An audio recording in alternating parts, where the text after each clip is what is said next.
क्या आपको पता है हमारे देश का नाम भारत कैसे पड़ा? आज हम उस शख्स के बारे में बताने वाले हैं जिसके कारण हमारे देश का नाम भारत पड़ा। महाभारत भरत वंश की कोई सीधी साधी कथा नहीं है। यह कथा भारतीय संस्कृति की उतार चढ़ाव की है। यह कथा है सत्य असत्य की।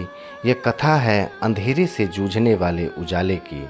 यह कहानी वास्तव में उस दिन शुरू नहीं हुई जिस दिन श्री कृष्ण ने अर्जुन को गीता का उपदेश दिया था या द्रौपदी ने दुर्योधन का मजाक उड़ाया था। यह कहानी तो इन घटनाओं से बहुत पहले ही प्रारंभ हो चुकी थी।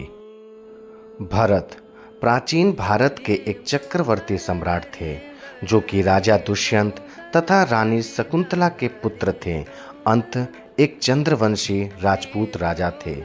भरत के बल के बारे में ऐसा बताया गया है कि वह बाल्यकाल में वन में खेल ही खेल में अनेकों भयंकर जंगली जानवरों को पकड़कर या तो उन्हें पेड़ों से बांध देते थे या फिर उनकी सवारी करने लगते थे। फिर इसी कारण ऋषि कंठव्य के आश्रम के निवासियों ने उनका नाम सर्वदमन रख दिया। राजा भरत हस्तिनापुर के राजा दुष्यंत और शकुंतला के पुत्र थे।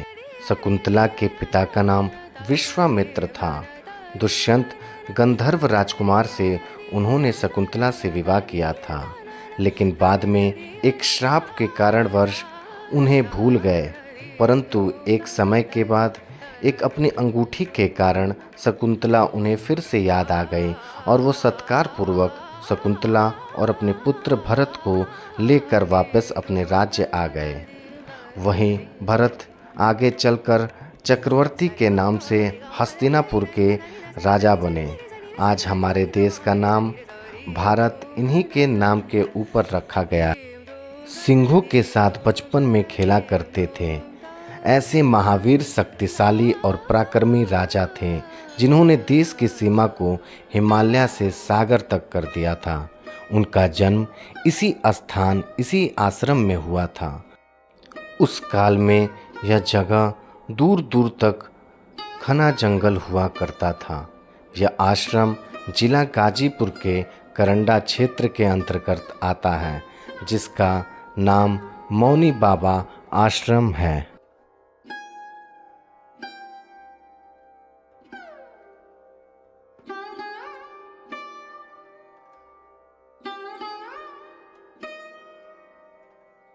जब जरा भी अंतर न रह जाए, माने सब कुछ सामने खोल करके रख दिया जाए, उसी का नाम प्रीति। लक्ष्मण रामचरित सब। इन्हीं के वंश में आगे चलकर पांडव और कौरव जैसे महावीरों ने जन्म लिया, जिन्होंने आपस में महाभारत का युद्ध किया।